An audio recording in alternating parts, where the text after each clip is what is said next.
Start. So, welcome to the week 3 live session. Um, and I guess you know this is the infrared spectrum, right?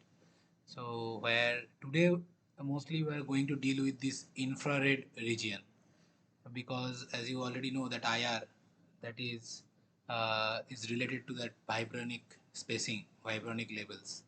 So, today we are going to actually talk about the IR spectroscopy or the vibrational spectroscopy. So this is the week 3 of what Professor Datta has discussed in the class. So do you have any specific doubt in the class? We can start from that. If you have any specific doubt related to the vibronic spectroscopy.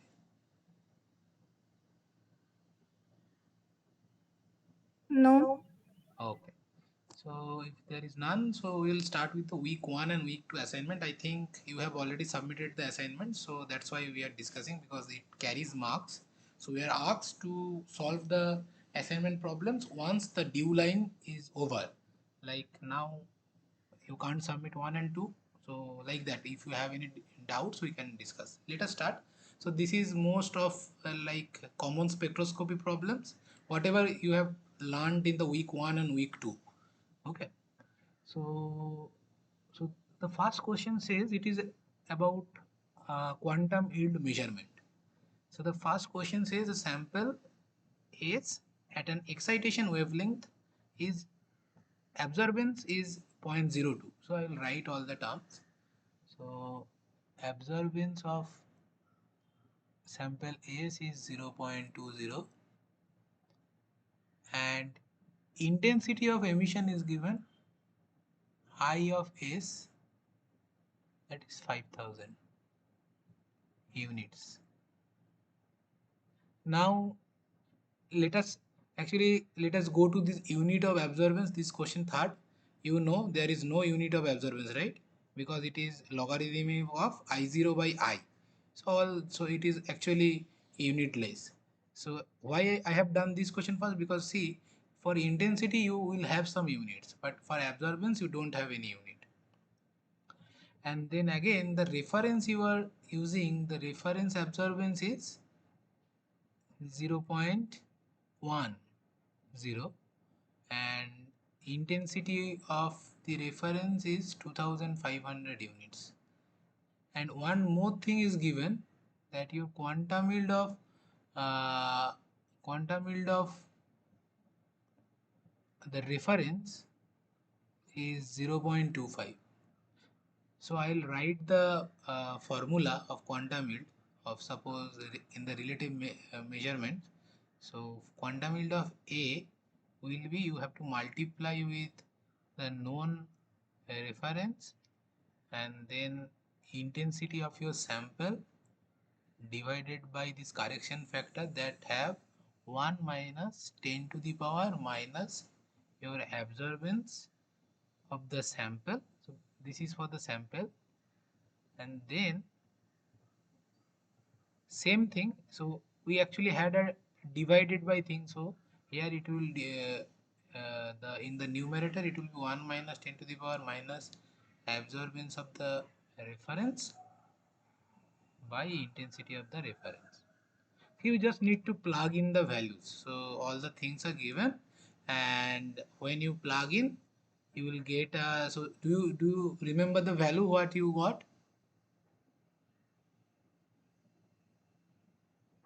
Shonal? no idea. I can't solve this problem. Okay, so you have to multiply 0.25, this is the quantum yield of the reference, and then this 5000 of your sample, and then 1 minus 10 to the power minus 0.2. As you know, this absorbance at sample is 0.20, and same for here, we'll plug in the values 1 minus 10 to the power 0.1 divided by 2500. So this is in units. So I'm not going to solve it explicitly. You will get a value around 0.278, something like that. So let me at least calculate by my mobile calculator. I will calculate it once and I will confirm what is the value. Um, 0.25 multiplied by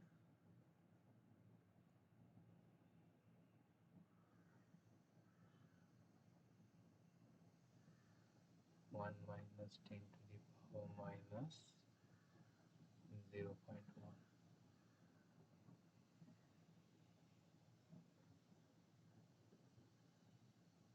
Yes, actually you are going to get a value of 0.278. So I was correct. This is the value you are going to get. So for this kind of questions, this is a fill in the blank type of question. For here, you just need to mention the values, and you.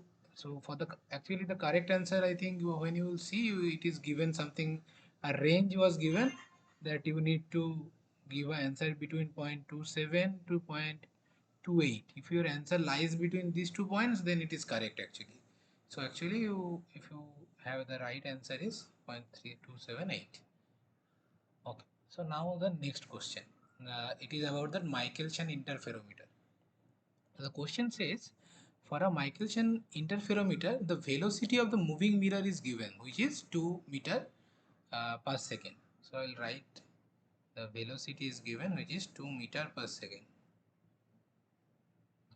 Then it is also said that the signal on this interferometer for the light of wave number 1000 centimeter inverse. So the light we are dealing with, that has a wave number around 1000 centimeter inverse, and says this interferometer has a frequency in the range of 10 to the power x hertz. Then we need to calculate what is x. So before uh, going to directly to the problem, let me remind you that what was the formula. So before coming to the formula also, so for Michelson interferometer, it was something like that there is a movable mirror and there is a fixed mirror. So if you remove, if you means move your movable mirror by lambda by 2, then your actually the optical path difference is going to be lambda. That means that is an complete frequency, complete wavelength you are going to get. So suppose the velocity is Vm, and with Vm, suppose there is it moved for time tau.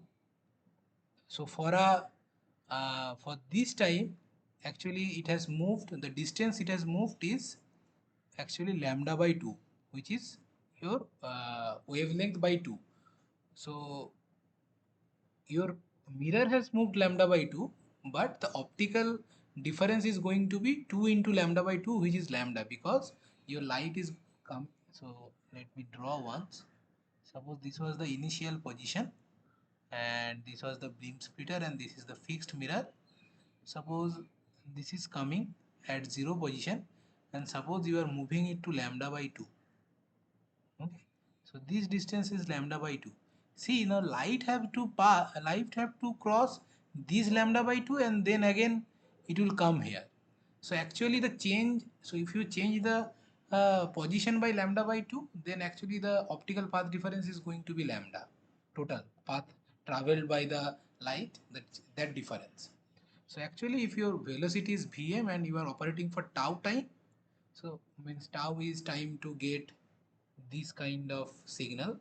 Suppose this is a sinusoidal wave, so this is a complete wave, right? So to get this, you have tau time, and your mirror have to move lambda by 2.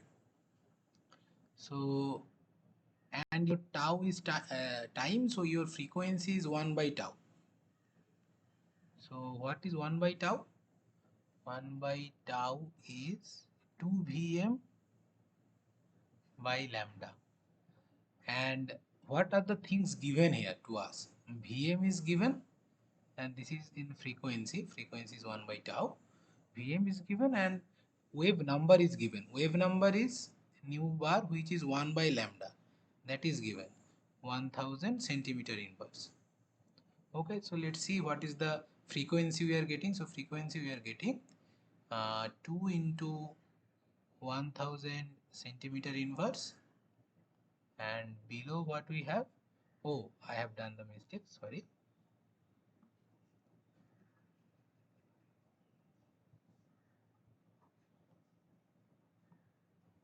So Vm is 2 meter per second, which is 200 centimeter per second, right?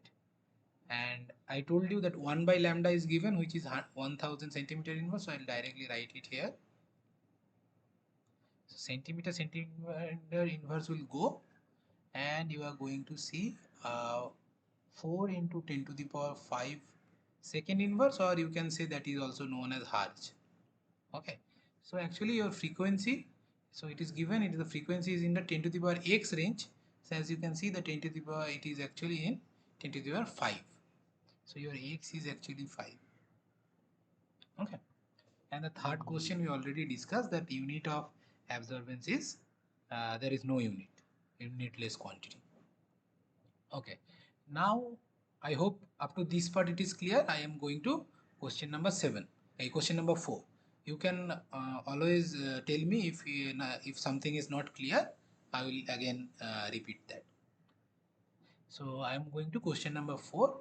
So question number 4 says speed of moving mirror in a Michelson interferometer determines its range of wavelength, resolution of measurement, intensity of signal, none of the above. So if you have go through the lectures, you already know the answer. The answer would be resolution of measurement. It is nothing to do with the range of wavelength. The range of wavelength is dependent upon the source we are using. Also, the intensity of the signal is also depend on the what source or detector we are using. Actually, the resolution of the measurement is matter most about the what is the speed we are of the moving mirror. Okay. Now question number 5.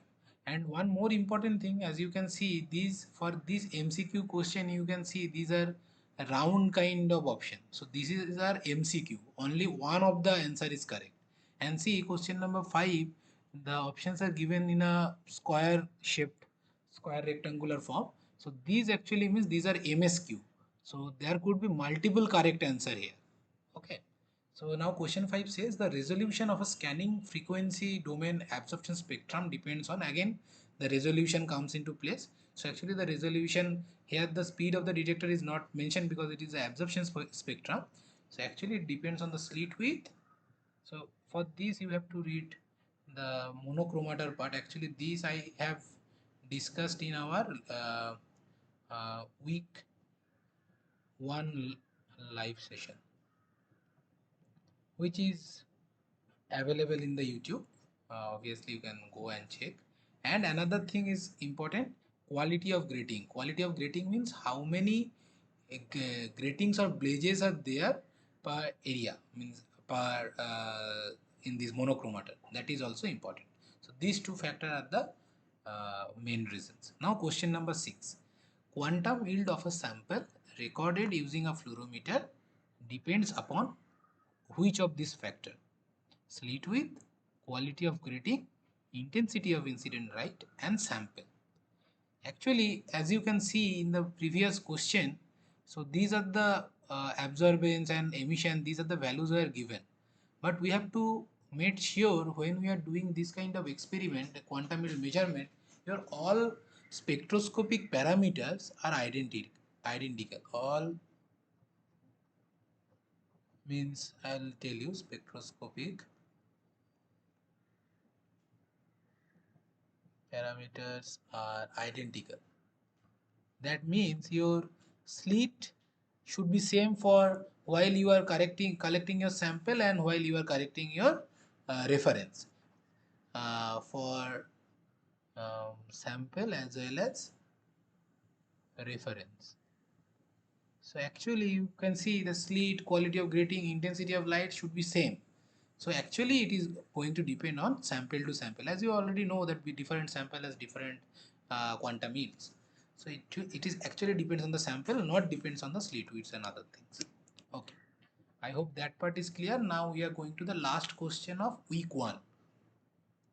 So the question says a sample of mixture have two compounds A and B which absorbs light of wavelength 400 nanometer and 600 nanometer. So I'll draw it, and the respective ratio is 1 is to 4.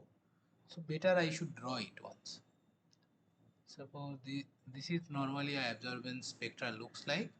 Your absorbance is on the y-axis and your wavelength is on the x-axis.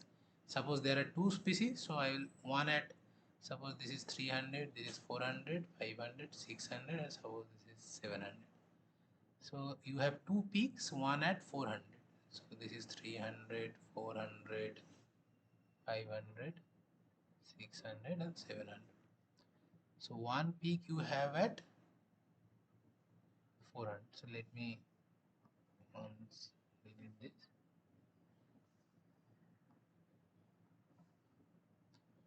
So suppose you have a at 400 you have a band, and at 600 you have a band, but relative intensity is given that it is 1 is to 4. The this is higher of the peak. Okay, ratio of the values. So this is not a good picture, but this is what I am trying to say. This is coming from A and this is coming from B. So absorbance value, suppose at here this is x, and then for B it is 4x because it is 4 times, right? And the concentration is different. Concentration is saying that if the concentration of suppose C, a concentration of A is C, then concentration of B is given thrice of that, that is 3C. And so we need to get the ratio of their absorbance coefficient, that is epsilon, right, of different particles. So what is the absorbance? Actually your absorbance of A is epsilon A, that is your absorbance coefficient, then concentration of A, and then your path length, right, of the cuvette. That is going to same for both the cases, right? Then your absorbance of your sample B, and it is also epsilon B into your concentration of B into L. So I will just erase this part once.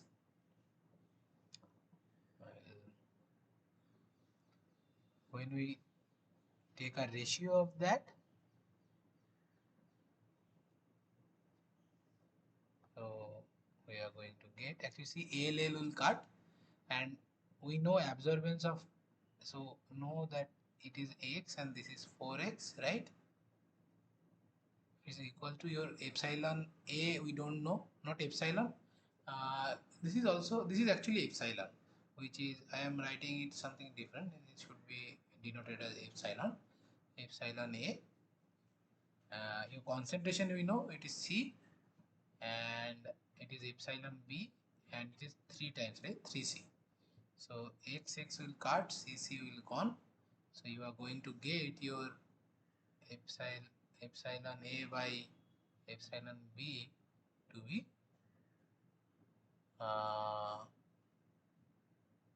acha, I have done one mistake, I am very sorry for that, I will erase it here. So they are saying the concentration of A is thrice of B. So if concentration of B is C, then it should be 3C. So the 3 is here in the numerator. So epsilon A by B is going to be 1 by 12. Okay. So they are saying it is 1 is to x. So what is the value of x? It is going to be 12. Okay. Alright. Now we'll go to from here your assignment 1 has ended. Now your assignment 2 problems is here.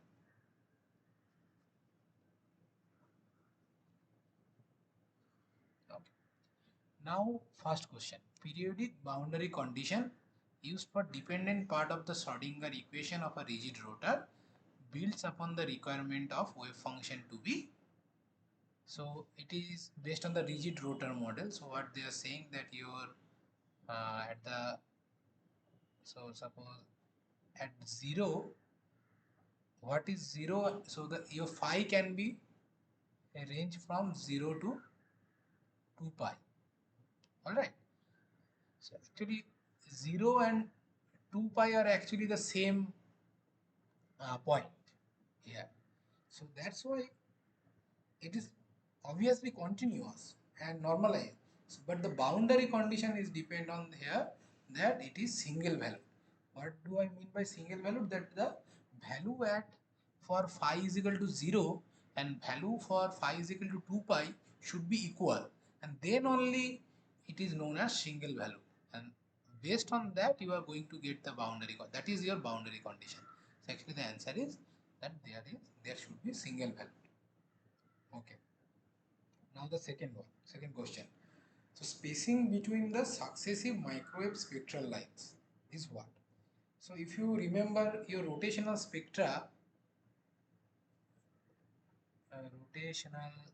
spectroscopy spectra, the energy gap, actually the delta E, or if I write in this form in centimeter inverse, it is 2b into j plus 1, right? J can be 0, 1, 2. So these are integer values of your rotational constant, rotational quantum number. So as you can see, when you go from j is equal to 0 to 2, so that time your delta E for 0 to 2 transition is 2b, because it is 0, so it is 1. Now what is the delta E for uh, sorry, this is 0 to 1. Now what is the, and you already know that delta J is the selection rule is plus minus 1, so you have to go to from 1 to 2. Then what will happen? So it is 2b into 2, because J value is now 1, so it is going to be 2b into 2 and 4b. What about delta E transition going from 2 to 3? 2b into 2 plus 1, that is 3, so 6b. So if you see, the gap between this delta E is actually the your transition lines. So if this is my new bar or wavelength and this is the intensity, then you are going to see your spectral lines. Suppose for 0 to 1 you are going to get a 2b, then 1 to 2 you are going to get a, suppose these are points, so this is 4b, 6b, 8b, 10b onwards, right? But you see, you are going to get your transitions with the energy gap of 2b, 4b, 6b, 8b, like that. Okay, so you can see the gap between this transition line is always 2b on the successive ones. Okay, so that is what they are saying. The spacing between the successive microwave spectral line is what? Is actually going to be same, that is 2b. Where what is b? B is your rotational constant. I hope you have see these videos of Professor Datta, so in the lecture materials. So that is same, and it will not increase with increase in energy. It will not decrease it with increase in energy, or goes through a maximum. Actually, the intensity can go through a maxima, as you have seen that population, so that can be varied, but the gap between each point is not going to change, that is same. Okay, now we'll go to question number 3. I hope you don't have any doubt, so I'm going to question number 3. Okay, now the question says the lowest allowed energy is 0 for what means what system? Hydrogen atom, rigid rotor, particle in a box, 1D box and 3D box. So why this question is given? So, if your energy is 0, that means, if suppose your energy is 0, that means you know from Heisenberg's uncertainty principle,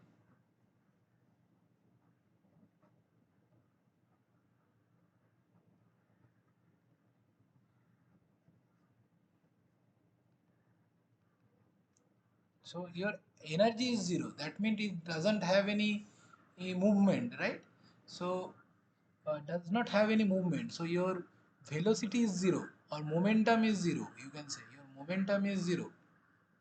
So from Heisenberg principle, we know that your delta x means the uncertainty in position multiplied by your uncertainty in momentum, that is px, is not is going to be a constant. I don't remember the exact value, each cut by 2 greater than or less than, I can't really remember now, but suppose this is equals to a constant.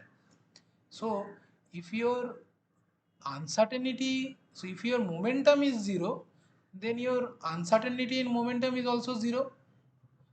Then to be it a constant or some value or something, your delta x should be, your uncertainty in the position should be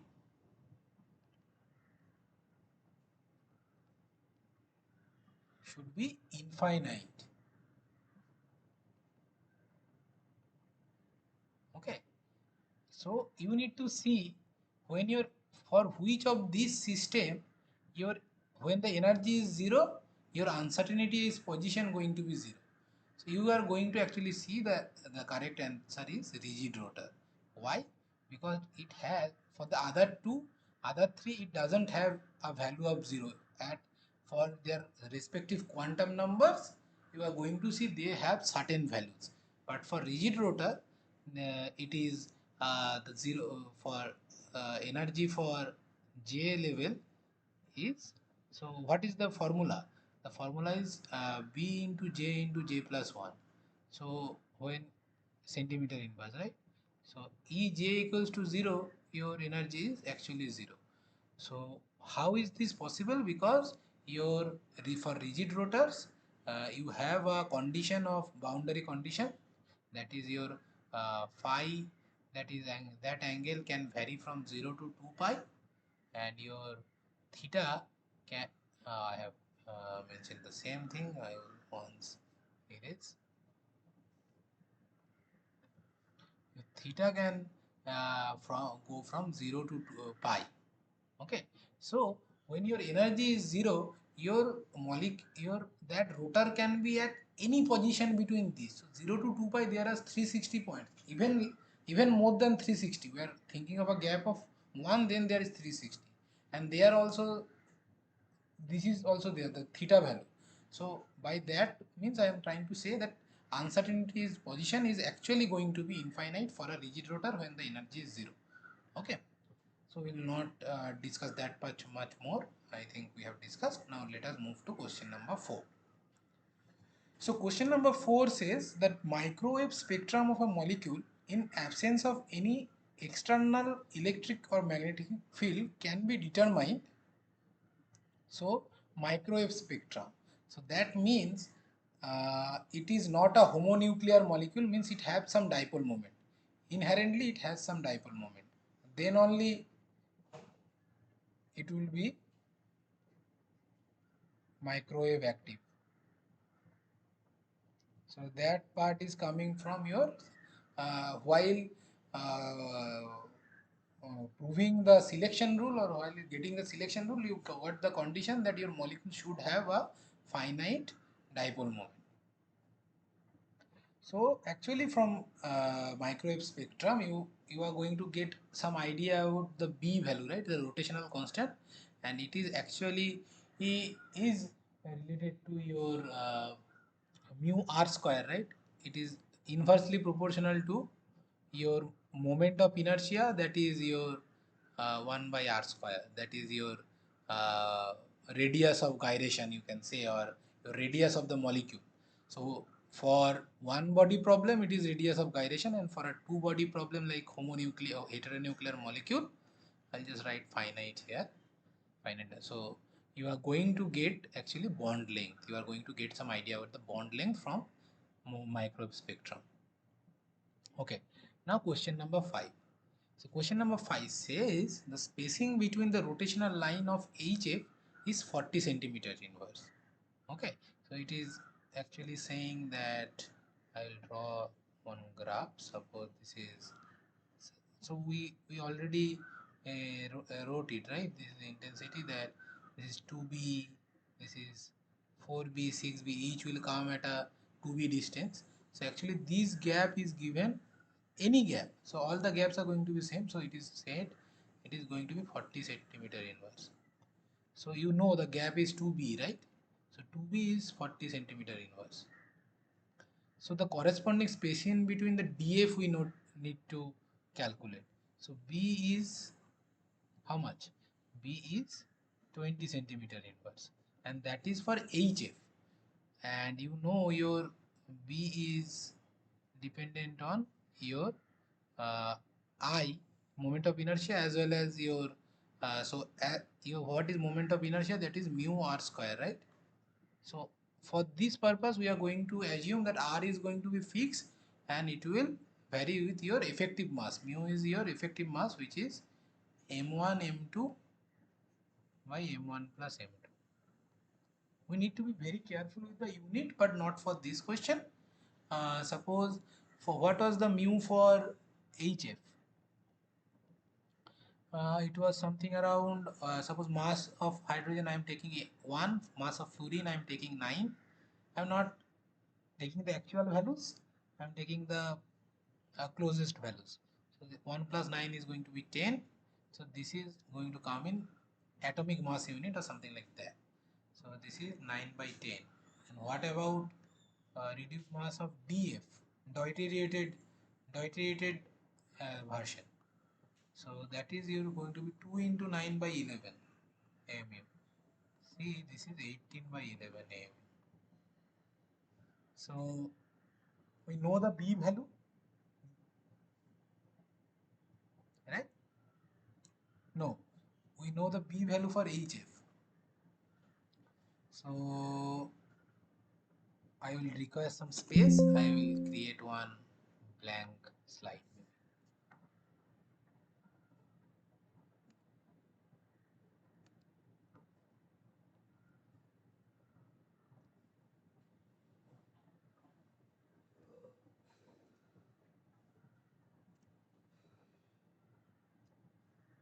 Okay. So what did we get yet? We got that your rotational constant for HF is 20 centimeter inverse. What else we got?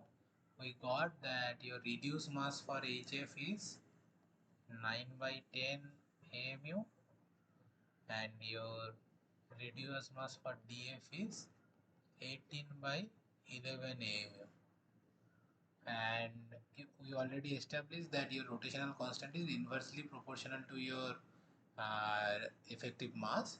So actually your B of HF divided by B of DF is be mu of DF by other constants are going to cut. So I'm not writing that. So what are the values we have it here? We know that it is 10 centimeter inverse, sorry, 20 centimeter inverse divided by B into B of DF is equal to, it is 9 by 10 into 11 by 18, 9 into 2, so 11 by 20 and 20, 20, so we are going to get BDF around 400 centimeter inverse divided by 11. So it is going to come something around less than 40. It is coming as 36 centimeter inverse.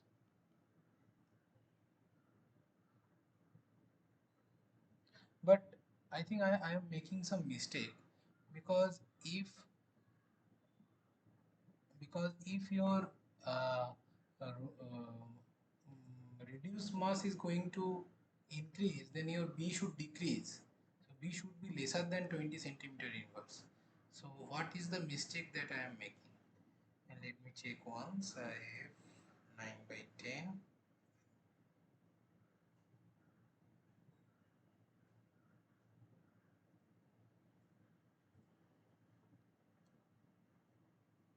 HF is 20 centimeter inverse, DF is equals to 1 by HF, 1 by DF.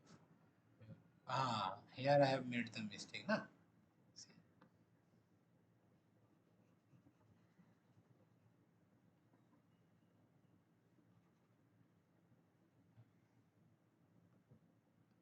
You should always, we should always question our result what we are trying to get. So see, it is 18 by 11 should come first, right? Because mu reduced mass of df, and then 10 by 9 actually. So 9, 20 by 11. So I have got the different thing. So actually 20 into 20 going to cut. So actually your BDF you are going to get at 11 centimeter inverse. Okay. Do we have a 11 centimeter? No, we don't. Okay. That is odd. So what we can say, the closest value is 7.9. So we can click on that. Is there any doubt till? Sonal, is there any doubt?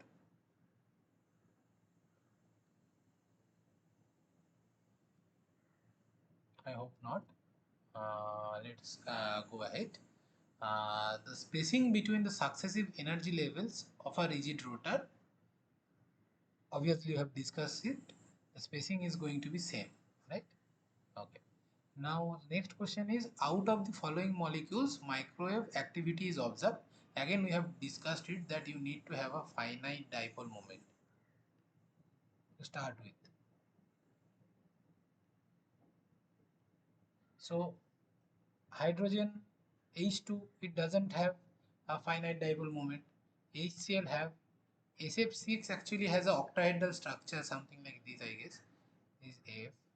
So this is the plane where all the F's, four F's are in a plane, and then two F's are like in the axial position. So actually, if you see that, then you are going to get that this is also not a polar molecule. All the dipole moments of the SF bond are actually cancelling each other. So your net dipole moment is 0. CH3Cl is actually your uh, going to be microwave active because it has some polarity or dipole moment. Okay. Now the next question says, question number 8. The fast rotational absorbance band of 12 carbon monoxide is occur at um 3.8424 centimeter inverse, while that of some isotope of carbon monoxide, we are getting a 3.6734. So we need to understand what is the isotope we are working with. So we will first calculate the reduced mass of 12 CO. So it is 12 into oxygen is 16 divided by 12 plus 16 AMU, which is 12 672. It is 7 192 by 28 AMU,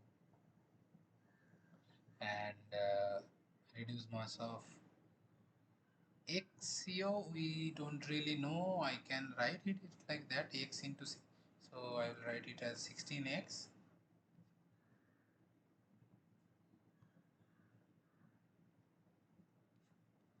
X plus 16. Okay, AMU. I will write it like that. And what else we know? Fast rotational absorbance. So this is not B. So they are talking about the transition 0 to 1. Okay, so your J value is, initial value is 0. So what is the transition energy? Delta E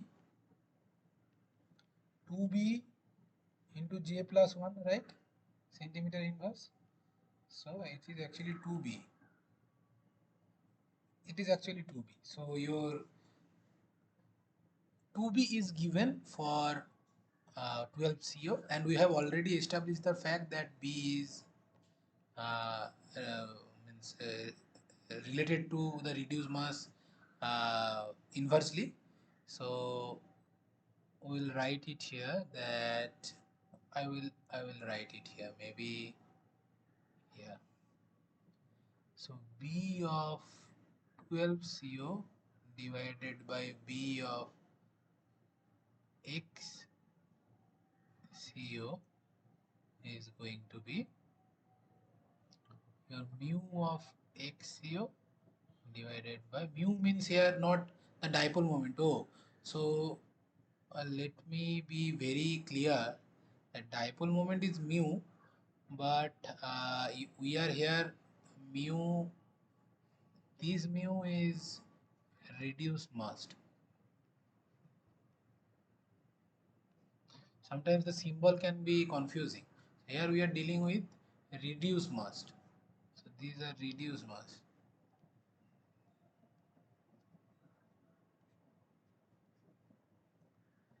Mu of 12CO.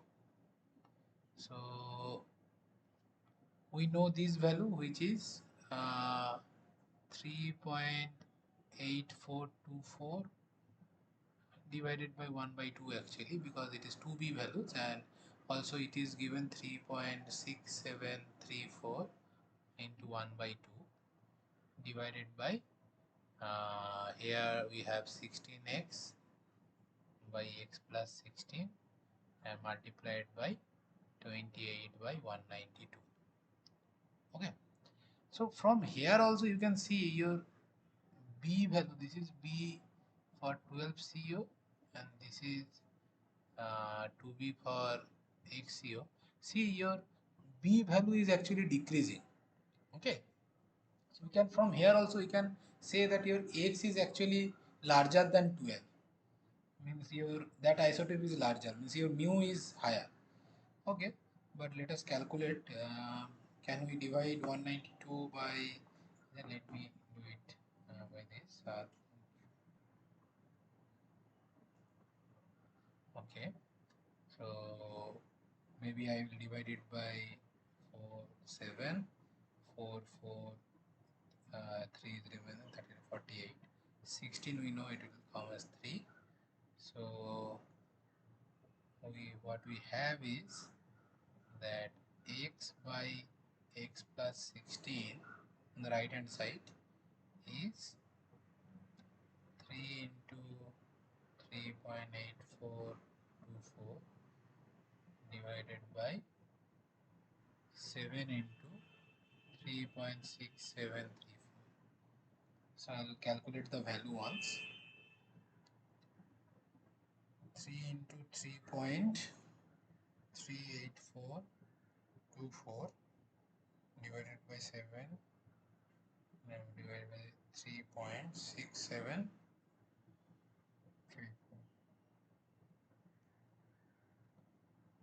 which is 0.395. And if I take a reciprocal of this x by 16 by x, I'm going to get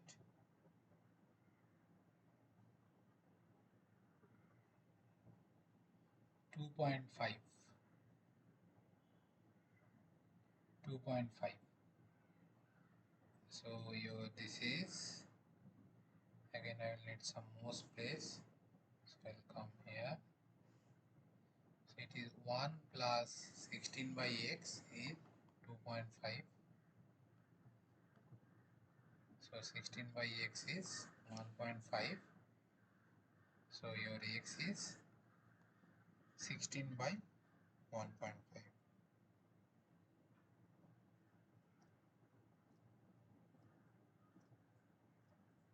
So I have done some mistake maybe. It's coming as 10, which should not be, right? What mistake did I done?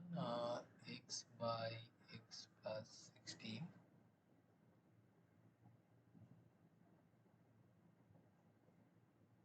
I'm trying to see if I have done any mistake. Please tell me if you find anything wrong.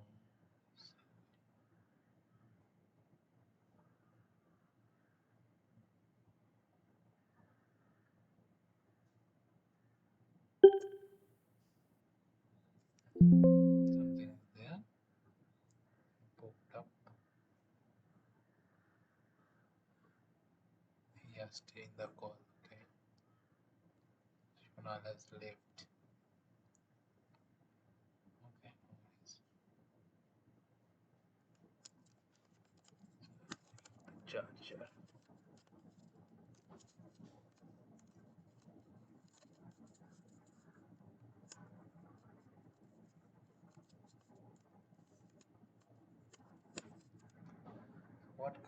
mistakes I have made. I will just try to see. Maybe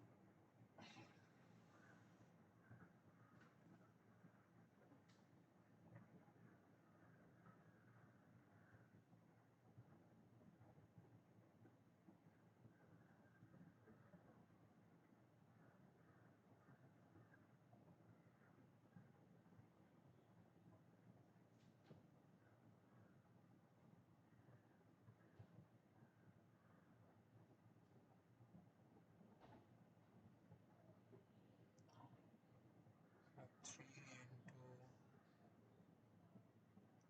7 into 3.67 34 divided by 3 and by 3.38424. It is actually giving me I have done some mistake. So okay, I don't have the eraser right now with me. I may have the white coloring. I will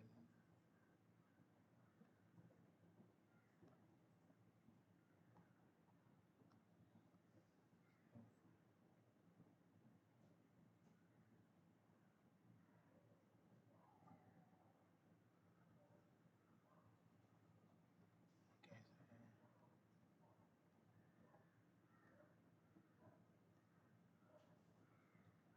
This is actually coming as 1 divided by 2.23. So this is 2.23, 2.23, 1.23. So x is going to be 16 divided by 1.23, 13. So actually we are dealing with x with a 13, that is 13 CO. Okay. Now I think we don't have this is the end of the assignment 2 problem. Now we are going to discuss in the next 1 hour. We are going to discuss the uh, some formulas or whatever I've been taught in the class by Professor Datta. I will write it in a formula. I will formulate it in such a way that we can use that as a formula for our upcoming questions. We can use those things. So I'll write one by one here. So we are mainly going to focus on the formulas on um, vibrational spectroscopy,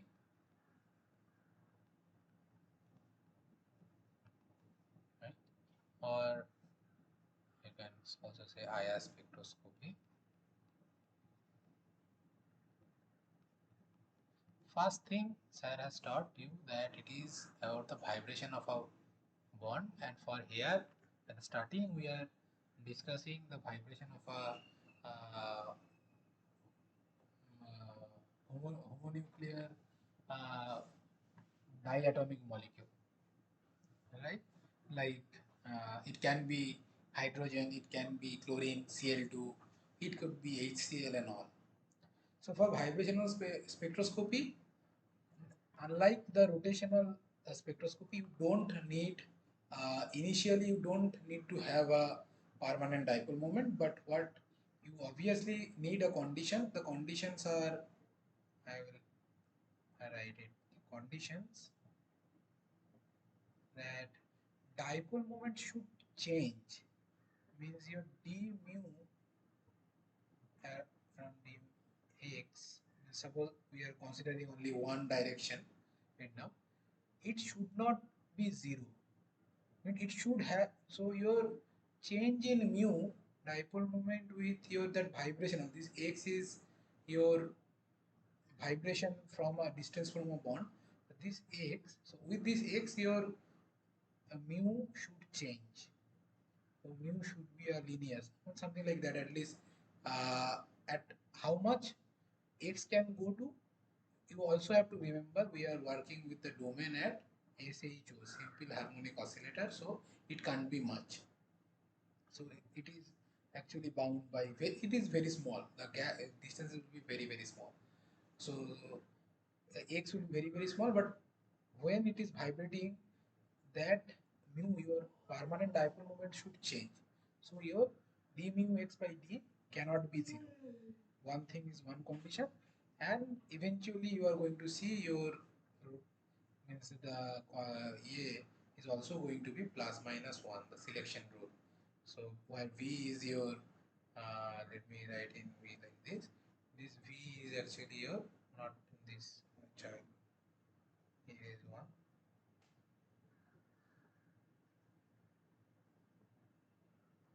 this V is, uh, sorry again, V is your vibrational quantum numbers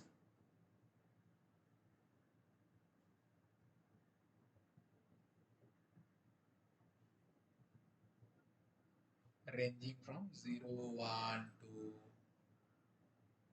means positive integers.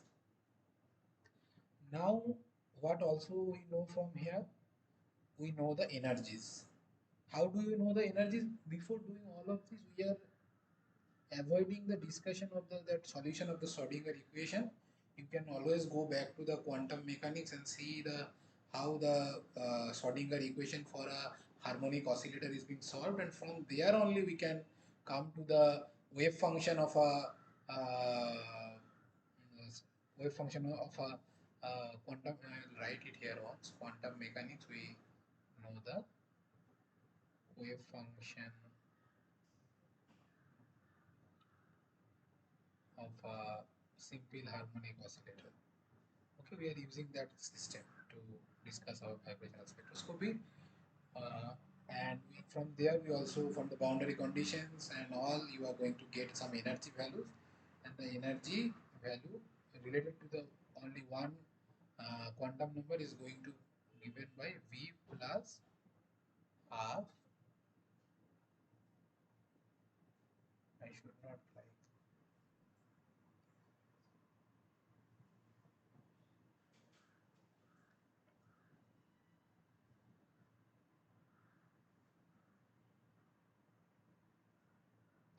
into nu.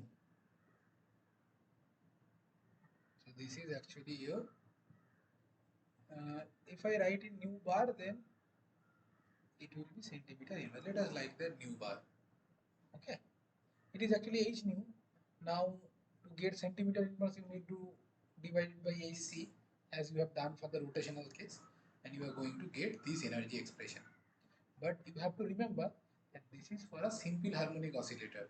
So where the potential is actually looks like a parabola. So this is your mean position where x can be varied here or this side. So this is also known as Morse potential, a parabola. Your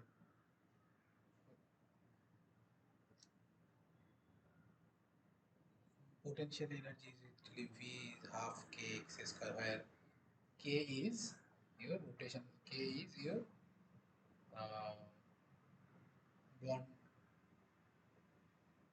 What is that thing is called? K. K is bond constant. K, force constant.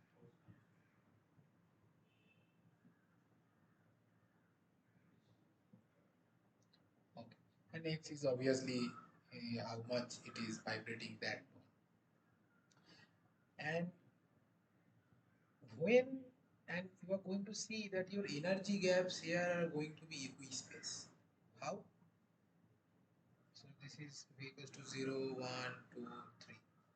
And if you check the energies for E is equal to 0 is nu bar by 2 centimeter inverse. What for 1 is 3 by 2 centimeter inverse. E3, E2 is 5 by 2. E3 is 7 by 2 centimeter inverse. You see the energy gaps is actually nothing but nu, right? Nu bar. centimeter inverse. So this gap is actually nu bar. So from here, so so this is actually nu bar is your vibrational frequency, means frequency of vibration of your molecule. And also for the transition, it will absorb the light which will have the frequency. So for transitions, this is also discussed in the class. For transitions, your vibrational frequency is going to equal to your frequency of your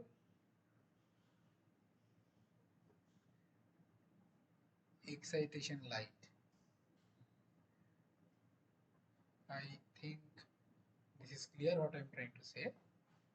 And now I will go to, so this is for harmonic part. Now I will like to go to the enharmonic part. So what kind of, and one more, so I will just highlight the equation that is going to required. So this is not an equation, but this is important, your selection rule.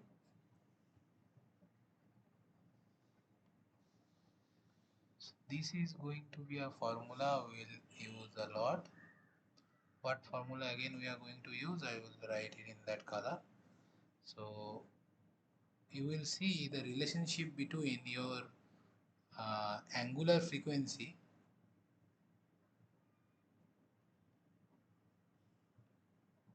that is your omega. Omega is actually what? 2 pi nu. Nu is again your vibrational frequency, is equals to related to root over of force constant by your reduced mass, k by mu. So actually you can also write nu is 1 by 2 pi into k by mu. So I will also highlight this. So this is one, these equations we are going to require a lot.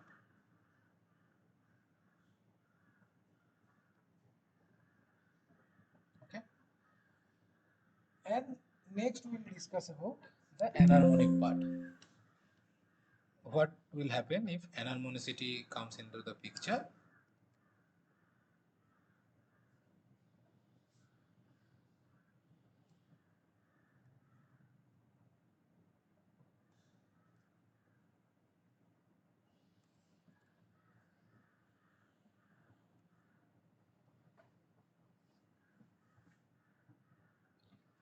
So when enharmonicity, enharmonicity doesn't come into the picture. Enharmonicity is always there. We are approximating that our that potential is following a parabola, and it is simple harmonic oscillator, but it is actually a enharmonic oscillator. So when enharmonicity comes into the picture,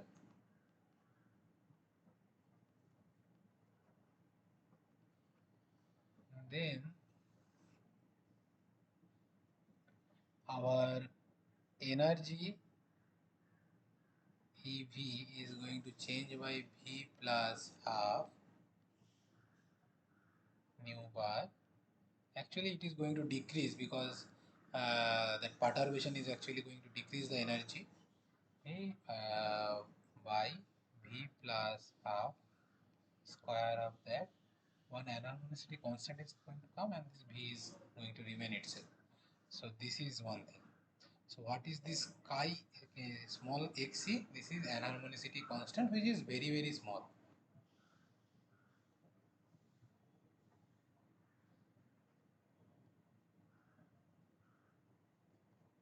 And this is, and how does this enharmonic oscillator looks like? It will look like, sorry,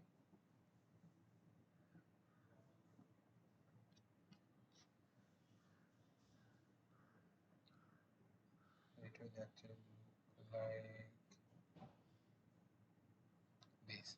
Earlier it was going up, but now Due to anharmonicity, two things are going to take place. Now the spacings are not going to be equal. Actually the spacings are going to be closer, closer and closer, and at some point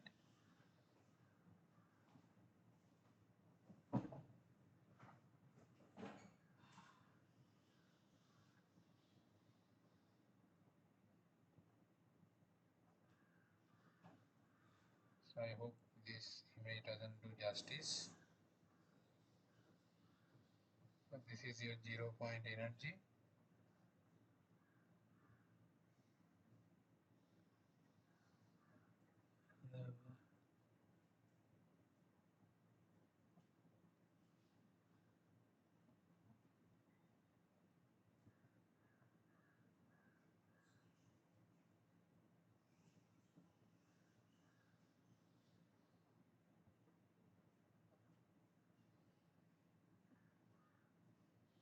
I hope you got it. Now at certain point of energy it is going to dissociate, and that energy is called dissociation energy, and that is related to your anharmonicity constant by Xc is if I remember correctly, then it is W by 4D. Let me check it once.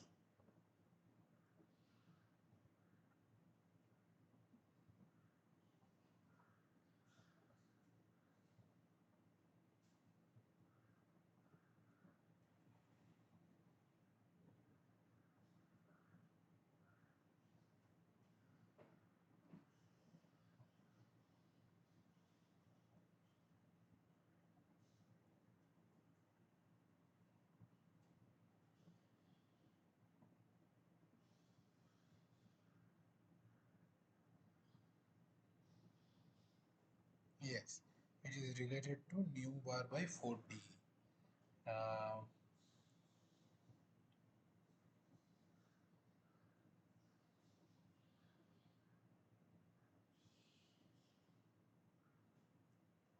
not this, but then 1 by 2 pi is going to come, so I'll write it like not W but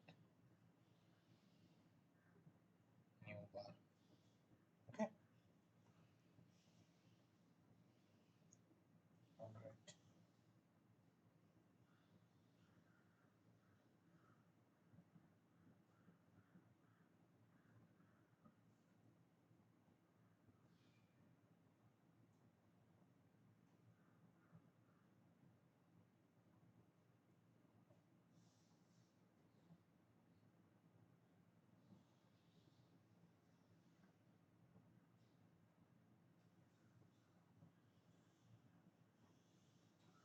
Okay, now let us come back. So this is one formula, and when the anharmonicity is coming into the picture, the selection rule becomes a little different than the harmonic picture. Now the selection rule becomes delta V can be, earlier it was plus minus 1, and now plus minus 2, plus minus 3, these are all become allowed. But this is very intense, the plus minus 1. What about this plus minus 2? These are actually going to be weak, and this is going to be even weaker intensity. Okay, so this is known as uh, fundamental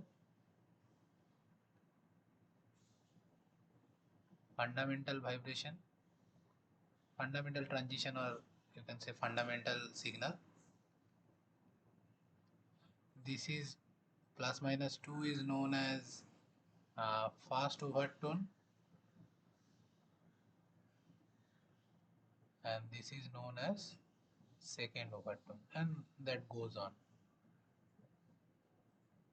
So let us actually calculate the energy difference maybe. So energy for V equals to 0 So equals to 0 to 1 transition. Huh? So I will first write the energy for 1, that is 1 plus 1 by 2 nu bar minus, so let me write it a little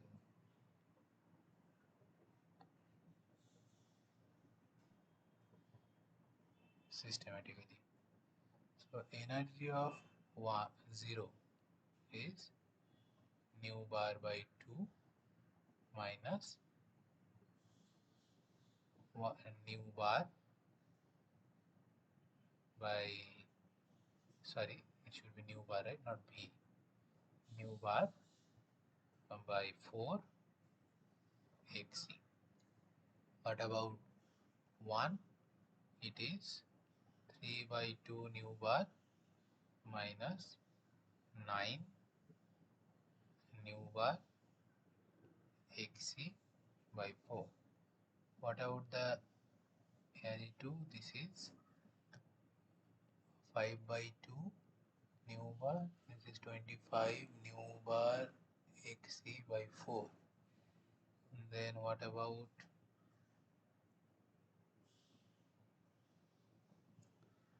3? That is 7 by 2 nu bar minus 49 by 4 nu bar xc. So your this gap we are going to get as nu bar. So energy means epsilon 1 minus epsilon 0 is going to give you uh, minus 2 nu bar xc. So this is your fundamental. What about your fast overtone? You are going to look at what uh, you are going to get the difference as obviously again nu bar 5 by 2 minus 3 by, sorry, so this is not between these two, but okay, I will again erase. So this is your plus minus 1, but the fundamental I have written a little wrong here. I will just correct myself. So fundamental signal is 0 to 1, fast overtone is 0 to 2, 0 to 3.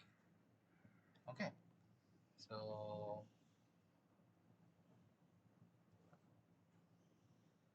because you already know that your only the ground state in the vibrational spectroscopy we have already discussed, at that room temperature only the vibrational state is the most populated one.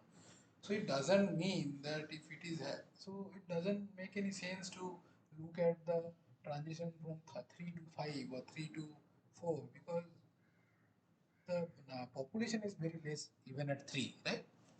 So the fundamental signal is 0 to 1, fast overtone 0 to 2, and second overtone 0 to 3. Now let us particularly look at the gaps.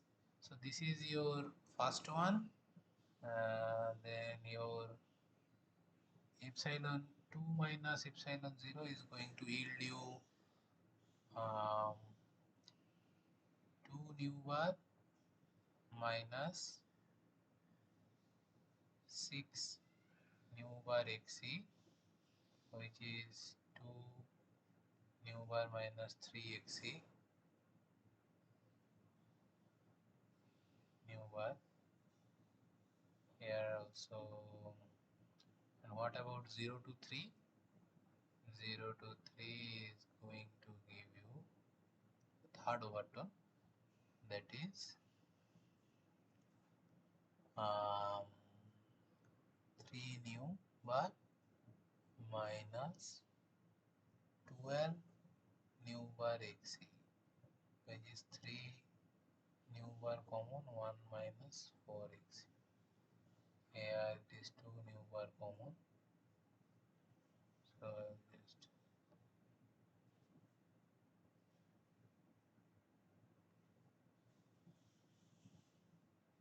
okay.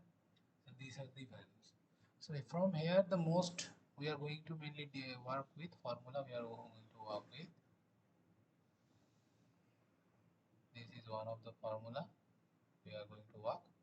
This is another formula we may require. Okay. We may require these values, but we will again try to have those. Okay, first, second, and third. First, second, sorry, first overtone, second overtone, third overtone we have not discussed. Okay, so we have 45 minutes left and we have a few numerical problems in hand. So let us do that using these formulas. Achha, before that, let me at least check the recording is going on or not, or else the whole purpose is gone. Yes, the recording is going on. So let us come back and solve these questions. So the first question is again the simplest one, that which of the following molecules may show infrared absorbance spectra? Hydrogen, hydrogen chloride, carbon monoxide, H2O. So upon which, see here we don't require the necessity that uh, they have to be heteronuclear diatomic or even they are triatomic, they can't. So you have to see that if there will be change in the dipole moment with change in the bond distance, you can say, or the vibration. So for particularly for hydrogen, for diatomic homonuclear, you can see even if the bond distance is going to, it doesn't have any, initially it doesn't have any dipole moment, but even there is some vibration is going to be there, it will not create any dipole moment, or there will not be any change. So actually for homonuclear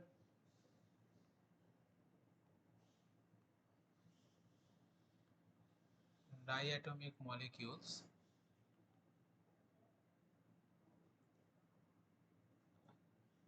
are IR inactive. So where is my cursor? So this is cart. CO2 also, see, this is a linear molecule, but this is not homonuclear, but it is actually going to be, you can say, IR active, not due to stretching. Its stretching won't help. Its stretching dipole moment won't change, but wagging and other kind of vibration, it is going to show you infrared activity. H2O, same reason, it is not a linear molecule, it is polar, it has some initial dipole moment also with the vibrational different kind of thing, it is going to be a IR active. HCl is also going to be IR active. Is it? No. HCl is not going to be IR active. Let me check once if HCl is IR active or not. I don't think HCl is IR active.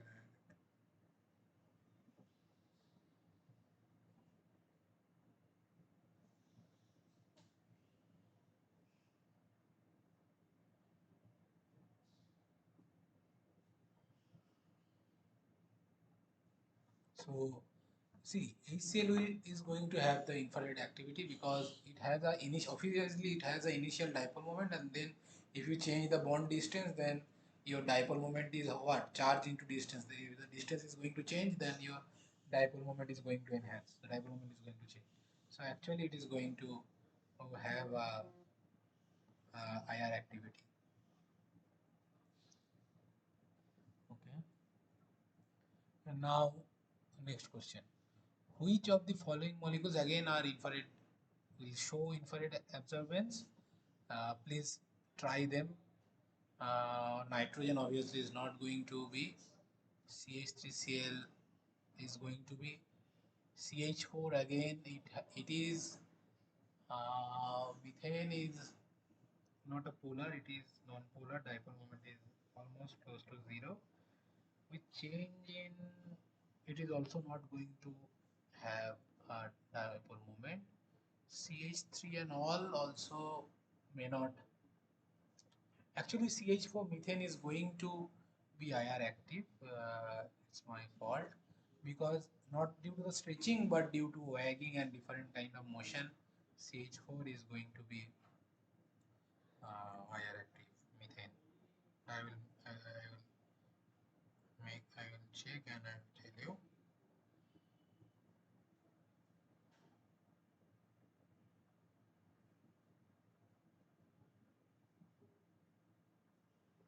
So it is actually IR active.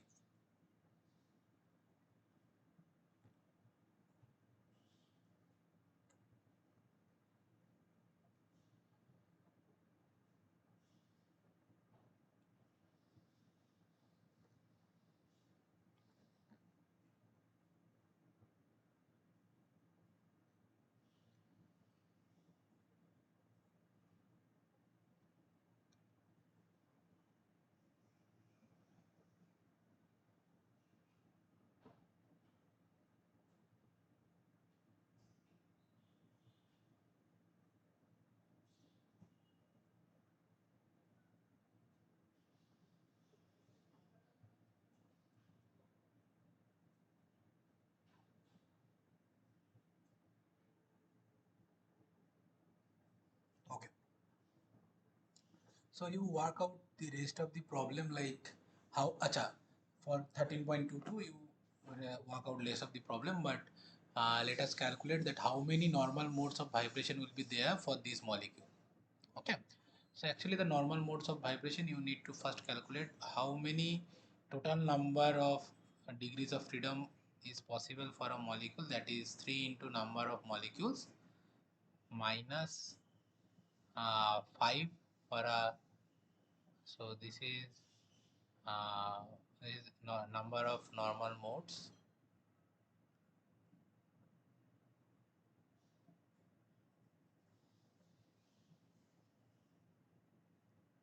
for linear, 3n minus 6 for polyatomic, another, not all the polyatomic but non-linear.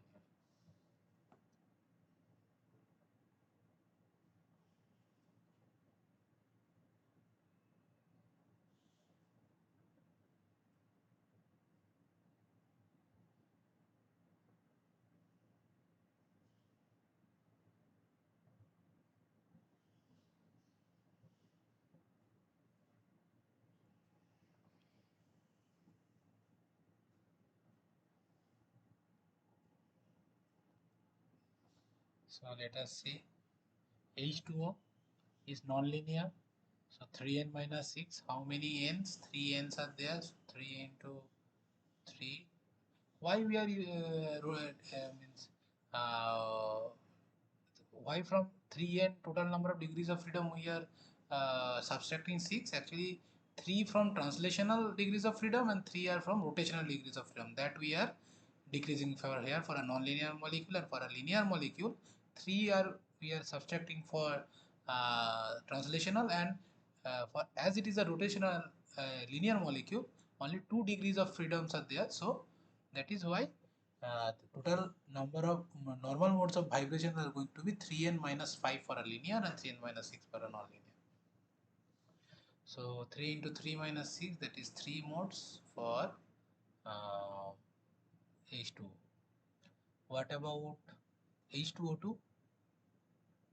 H2O2 is not linear, non-linear. So and but it has 4 uh, number of molecules. So 3 into 4 minus 6. Actually, it is going to have 6 normal modes of vibration. What about, so this is H2O, this is H2O2, and this is C2H4. C2H4, 6 number of atoms are there. So 3 into 6 minus 6. 18 minus 6, there are 12 modes. Okay. Similarly, try solving this question yourself, 13.23b, and these two try by yourself. So now we are going to solve another numerical. Now we are going to solve the numerical problems. 13.14a. The question says an object of mass 1 kilogram is suspended from the end of a rubber band has a vibrational frequency of 2 Hz. Calculate the force constant of the rubber band. So it is saying it is suspended from a rubber band. Suppose the rubber band is like this, and this is the rubber band. 1 kilogram mass is suspending. So mass is 1 kilogram and vibrational frequency is 2 Hz.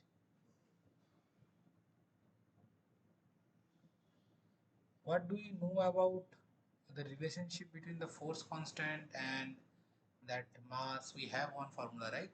We have the formula that your frequency, that is not new bar, that is actually new.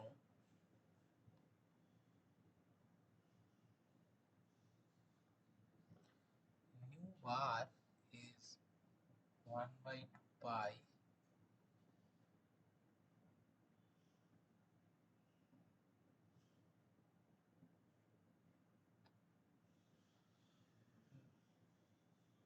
k by m.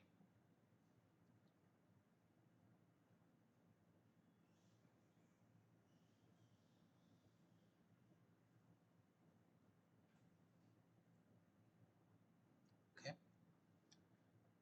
Now I think I'm making one mistake. I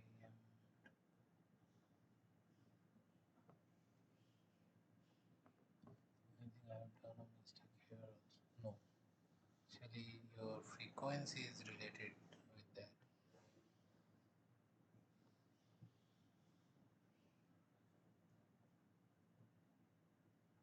Okay. Now frequency is given and you need k by m, so your k is force constant is actually 2 pi nu square into mass, right? That is 4 into 3.14 square. Nu is 2 Hz, 2 second inverse, actually second inverse square to 4 into mass is how much? 1 kilogram. Okay, 1 kg. So what is the value we are getting?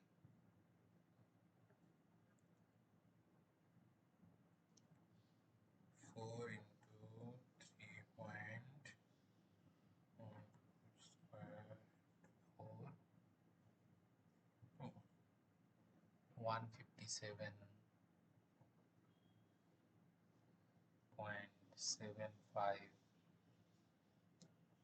kg second inverse. See, force constant, your force is, if you like to see how the force is mass into acceleration, right? And that also we know this is your force constant into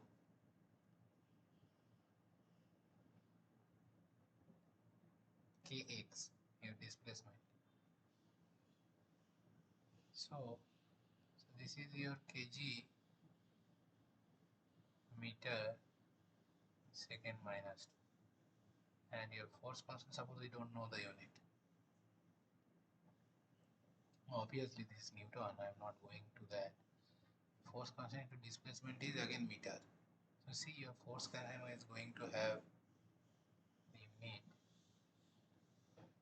that meter will go on, it will be kg second minus 2, and that is what we are getting also. So the next question is the similar question, twin question, that is an object of mass 2 gram now is suspended from an end of a spring, has a vibration frequency 3 Hz. Calculate the force constant of the spring. So I hope you will be able to do that using the same formula. So I'm not doing it. I urge you to do that. Now we will go to the next question. So the next question is 13.15a. The question says calculate the percentage of difference in the fundamental vibrational wave number of 23 sodium 35 Cl and 23 sodium 37 Cl on the assumption that their force constant are same. So again we need to see the difference of the vibration. So what are the things in the question given? Vibrational wave number is given. See, there are two kind of isotopes are there. So your reduced mass is going to change and there is force constant. So again we will come back to that what formula we need to look at. That is your nu is 1 by 2 pi into k by mu, right? Reduced mass. Here I have written k by m, but that is same. You can write is mu also. Now, what is a change in the vibrational wave number? Wave number is frequency is in hertz. You need to divide it by so your new bar. You need to divide it by c, right? Centimeter into the speed of light. That is centimeter second. Yes. So 1 by 2 pi c k by mu. What are the things we have? So let us calculate what is the mu for 23 sodium 35 Cl.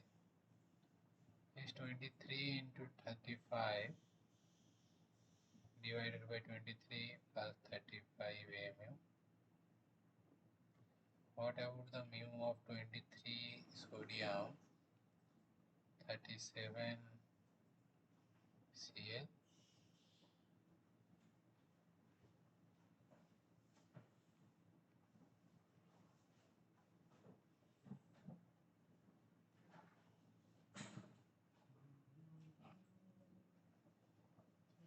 Let us see the values. 23 into 35 divided by it is 13.9 mu, and here it is 23 into 37 divided by 60, that is 14.2 am. Okay, so new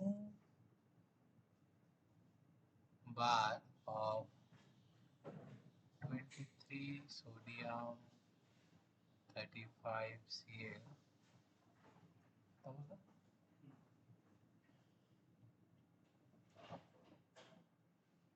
divided by new bar by 23 sodium 37 Cl is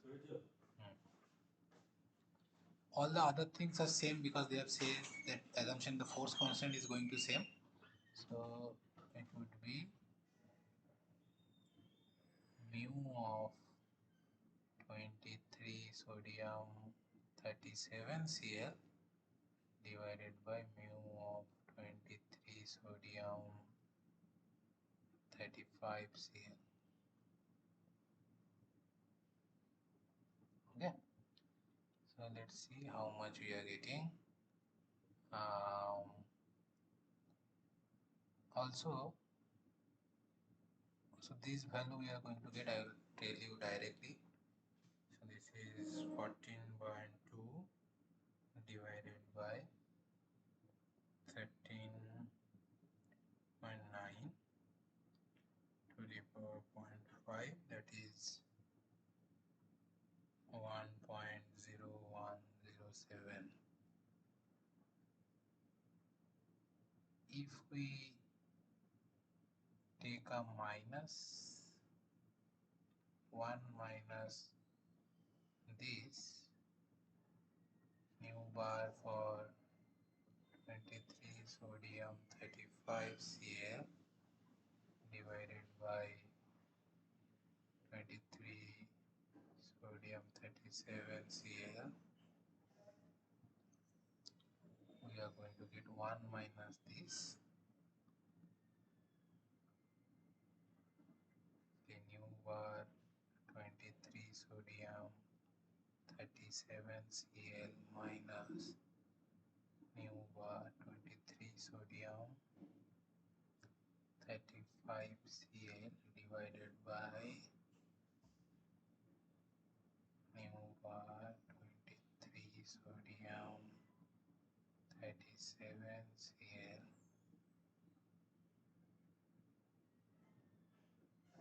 0.0107.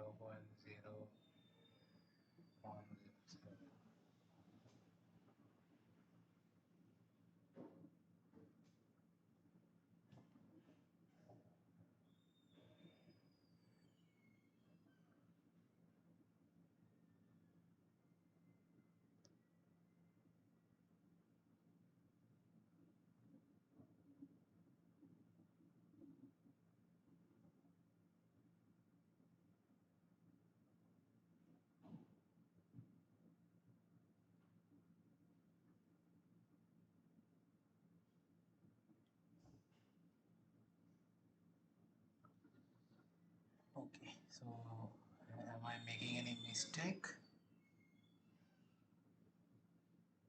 Guess not.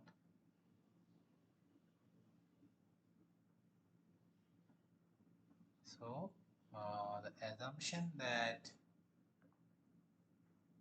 with these, actually what we are trying to see is, so this is the difference, right? Difference by difference. So this is 100. If you want to measure in 100%, then you need to multiply it by 100. So it will be something around 1.07%. 1.07% difference is there. Or if someone is trying percentage of difference, then 1.07. I hope with the same you can calculate this another one, right? The next problem, it will be easy to do that. So I'm going to the next question. So which is 13.16a. So where it is given that wave number of the fundamental vibrational transition 35Cl2 is 564.9 centimeter inverse. Calculate the force constant for the bond. Again we are going to use the same um, formula, which is nu is 1 by 2 pi k by reduced mass. What is the reduced mass here? It is given 34.9688 into 34.9688, 2 into 34.9688 AMU. So 1 will go to be 17.484844. Right? We need to get the force constant. New bar is given, so new bar is again new bar is 2 pi c, so k by mu is 2 pi c new bar square. K is 4 pi square c square new bar square into reduced mass, which is 17.4844 AMU for time being. So let us calculate this in kg. 1.66 into 10 to the power minus 27 kgs, right? So what are the other things? 4 into 3.14 square, 3 into 10 to the power 10 centimeter second inverse, and then square. So I'll do this.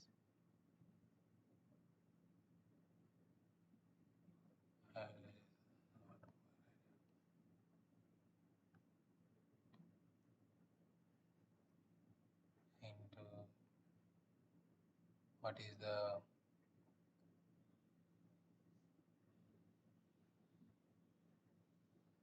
.564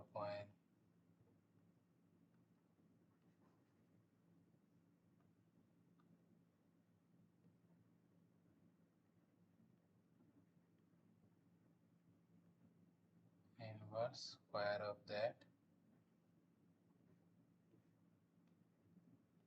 and 17.4844 into 1.66 into 10 to the power minus 27 kg. So this centimeter minus 2, this is gone. Kg second inverse square is going to be there for the unit. So let me calculate the value. 4 into 3.14 square into 9 into 10 to the power 20 into 564.9 whole square into 17.64844 into 1.66 into 10 to the power minus 27. That is going to give me 328.75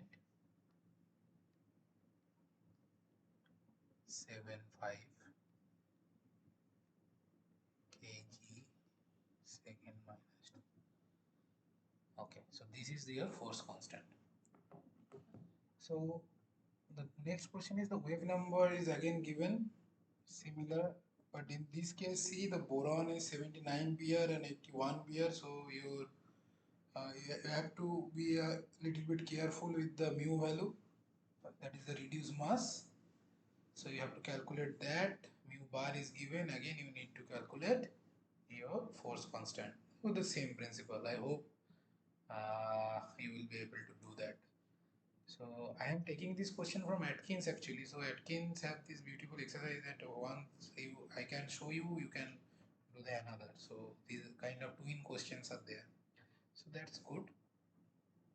So let me go to the next question then.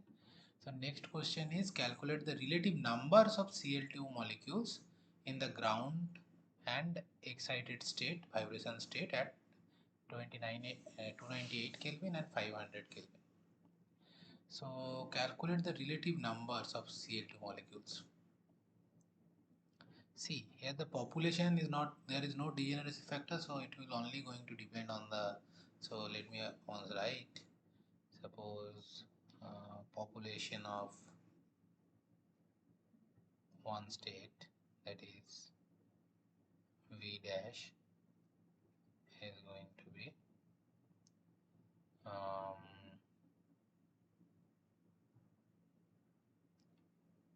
exponential, it will depend on this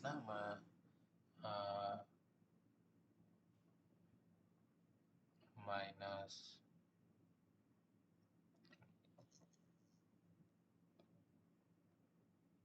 EV dash by KT divided by, suppose the ratio you are taking,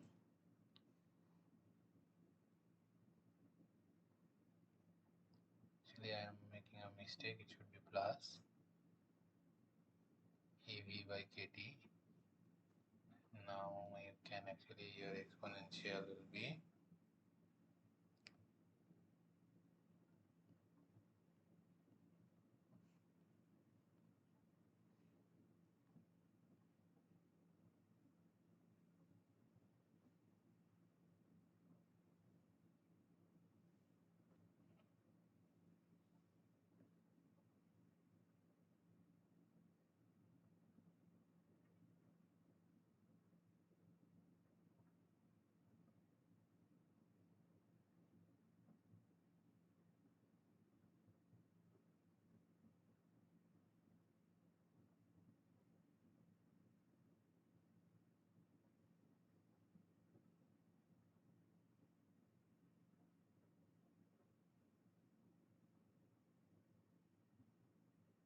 I've done one mistake. Again, I was doing the same right thing.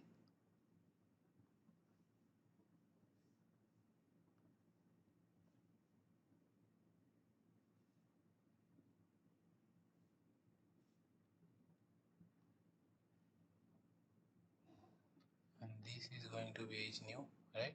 Minus h nu because it is actually hv is more by kt. Okay, so now nu is given, actually nu bar is given. So if nu bar is 559.7 centimeter inverse, so nu is, you have to multiply it by c, right? So 559.7 into 3 into 10 to the power 10 second inverse. Centimeter will be gone. And first calculate that value. 559.7 into 3 into 10 to the power 10. It is 1.679 13 second inverse. So exponential of minus 6 Planck constant 6.626 into minus 34 joule second into your 1.679 into 10 to the power 13 second inverse. Boltzmann constant, what is Boltzmann constant value?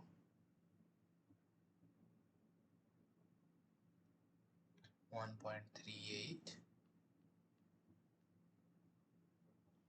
into 10 to the power minus 23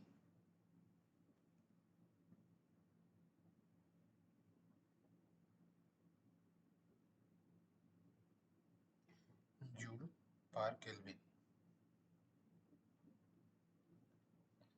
And your temperature, suppose we are doing this for T is equal to 298 Kelvin. So let me write 298 Kelvin. So joule cut, second inverse cut, Kelvin cut. So we are going to get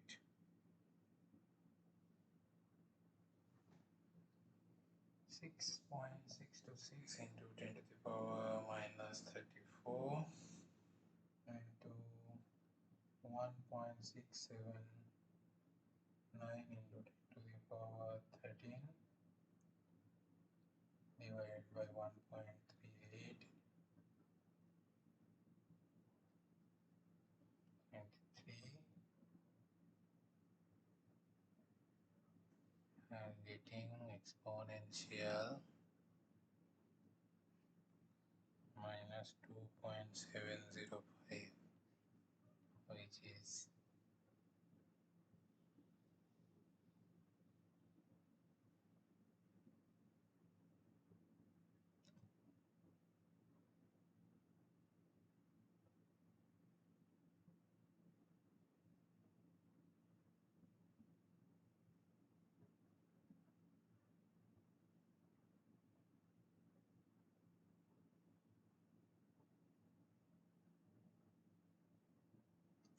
which is 0.067. Okay, so at this temperature, okay, they have already given me the first answer, so I don't have to write iteration. Okay, now suppose for 500 Kelvin, I'll just change the color, all the other things will be same. I'll have just 500, so here the value will be a little different.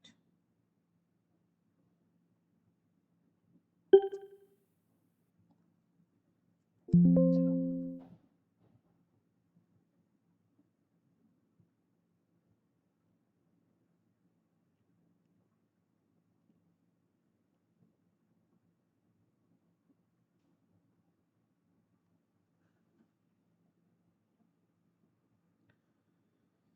6.626 into 10 to the power minus 34 into 1.679 into 10 to the power 13 divided by 1.38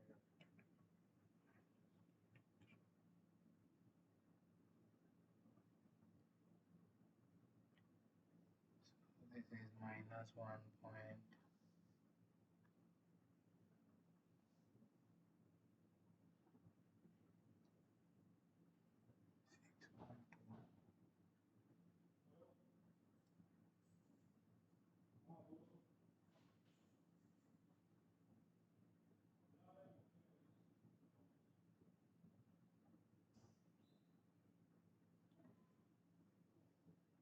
Zero point 199. So as you can see that with this, when you increase the temperature, your population of the excited state is getting increased from relative to your ground state.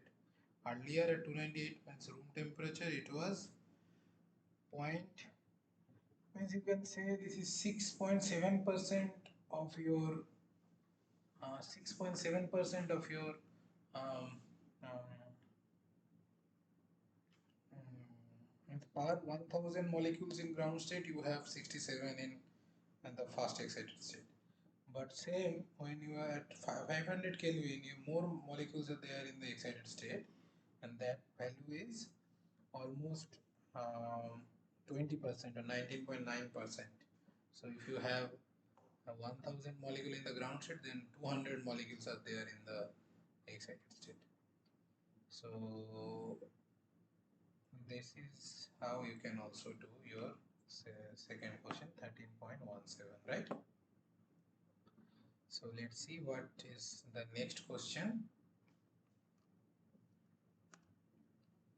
The question says that hydrogen halides have this following fundamental vibrational wave number. Three vibrational wave numbers are given for three hydrogen halide: HF, H35Cl, H81Br, H127 iodine. Calculate the force constant of hydrogen halogen bonds. Okay, let us do that.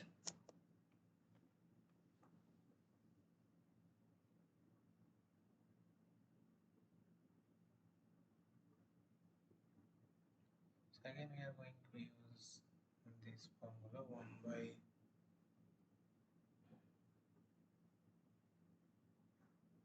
K by M. Don't forget, if it is only frequency then the C is not required, but this is wave number, right? That is why I am keeping it.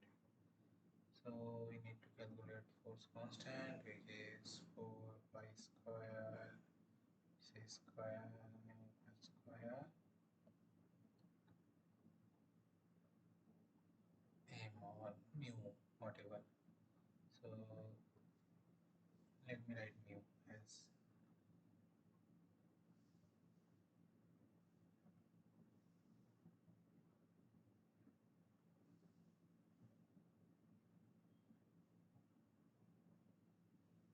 what is mu for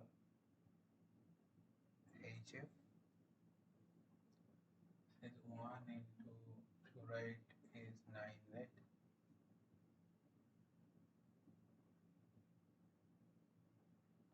Fluorine is 9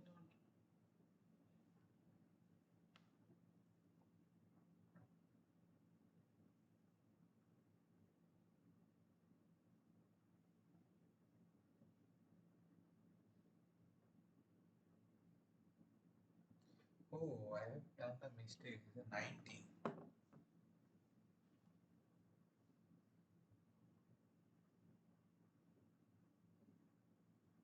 20 mu of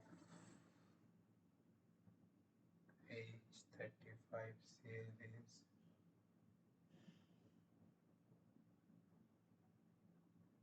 is this much. What about mu of H81Br? 81 by 82. What about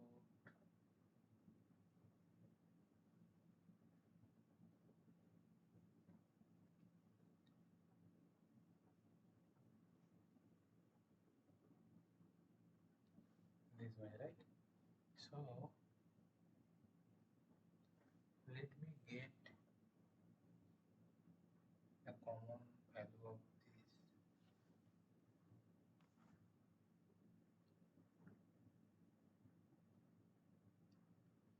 that is 4 into 3.14 square into 3 into 10 to the power 10 square.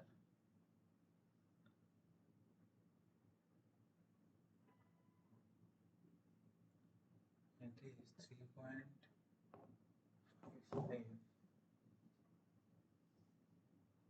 3 into the power 22 centimeter square second minus 2 mu bar square into mu.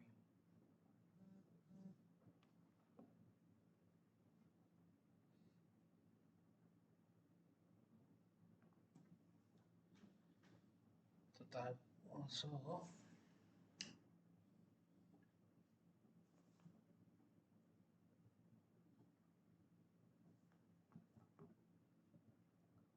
so let us see what is the going value for HF.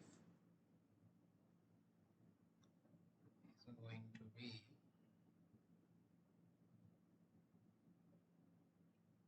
it is 3.55 into 10 to the power 22 into mu bar square. You have to take it is 4141.3 centimeter inverse square. Then we have 19 by 20 into 1.66 into 10 to the power minus 27 kgs, right? And also we have centimeter square second minus 2. So eventually the centimeter square and the centimeter one is going to cut. Kg into second square is going to be the unit. So let me the values. 3.55 into 10 to the power 22 into 41.3 square of that into 19 divided by 20 multiplied by 66 into 10 to the power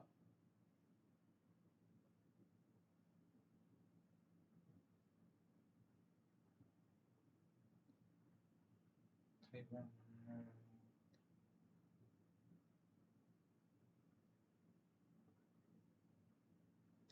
So we are getting a value of 960.14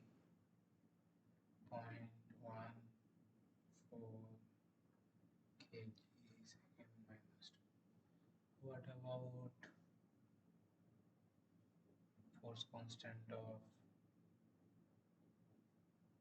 35 CA? It is going to be 3.55 into 10 to the power 22 into 2988.9 centimeter minus 1 square into 0.35 by 36 into 1.66 into 10 to the power 27 kgs.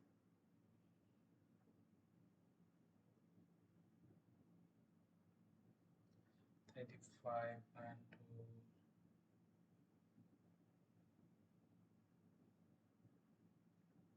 2988.9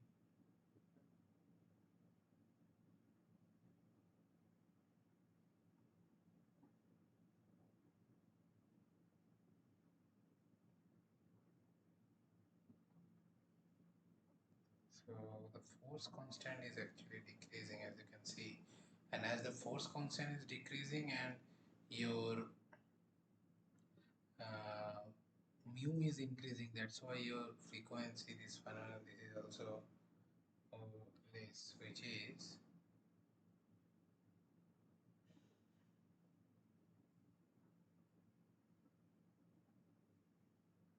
511.82 511.82 3 actually. 3 kg second minus 2.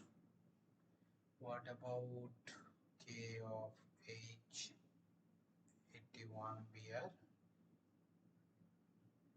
So it is, I'm not writing all the things, I'll just write 2649.7,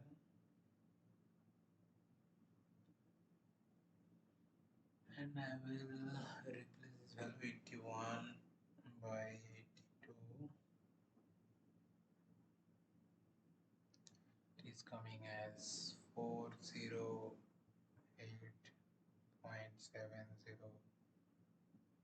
kg second minus 2. Force constant for H127I is going to be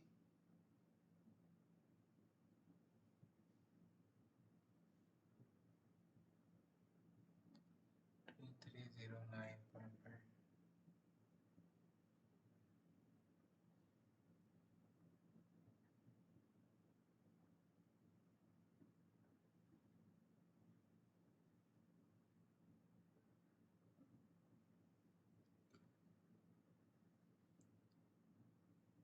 Three one I mean 86.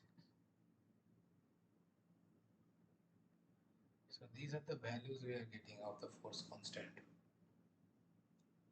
So for deuterium halides you can also see. So obviously the numerator there will be multiplied by 2, so mu is going to increase, right? If mu is going to increase, then what do you think? If the force constant remain the same, as as you know, the force constant is going to be the same, because the last question we were saying the force constant we will constant see means consider as constant. So from there, with these force constant and that reduced mass of HFs or H halides, we will be able to solve get the vibrational wave numbers.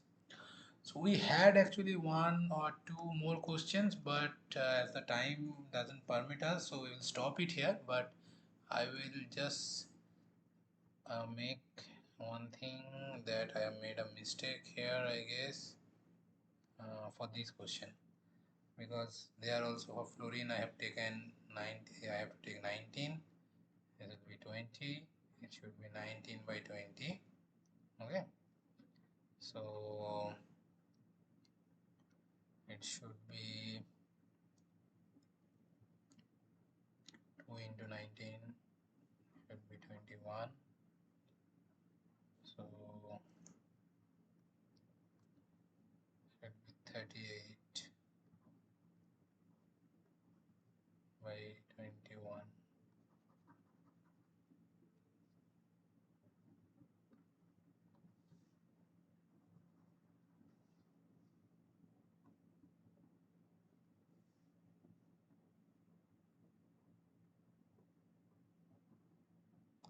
Eight by 21. So this is should be 38 by 21. This should be 19 by 20. So this is 38. This is 20 by 19. So 20 gone. 19 into 38 is 2.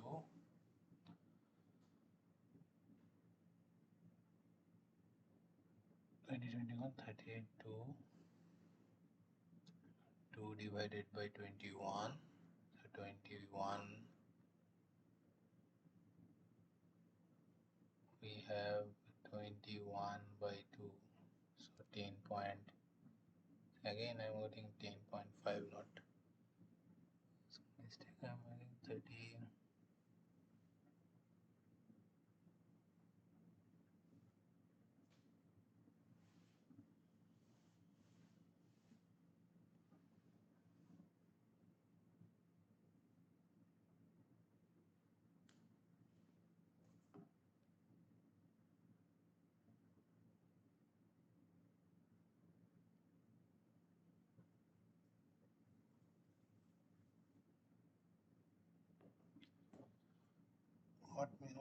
which mistake I'm doing? I can't really figure it.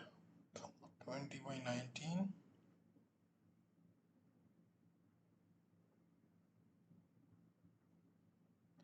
Yeah, 30, 20, 20 gone, and then 2 is there, 19 into 2, 10.5, it is coming as 10.5, I don't know. Now please check your answers. The closest value is 7.9. Find if you are getting that. So with that, today we will close our session. Thank you for listening. If you have any doubt, please let me know in the comment section. I will try to answer, or you can always post it to the discussion session channel of Shayam portal of your particular course. Our TA is there to help you with that. So okay, with that I will stop today, and okay, see you.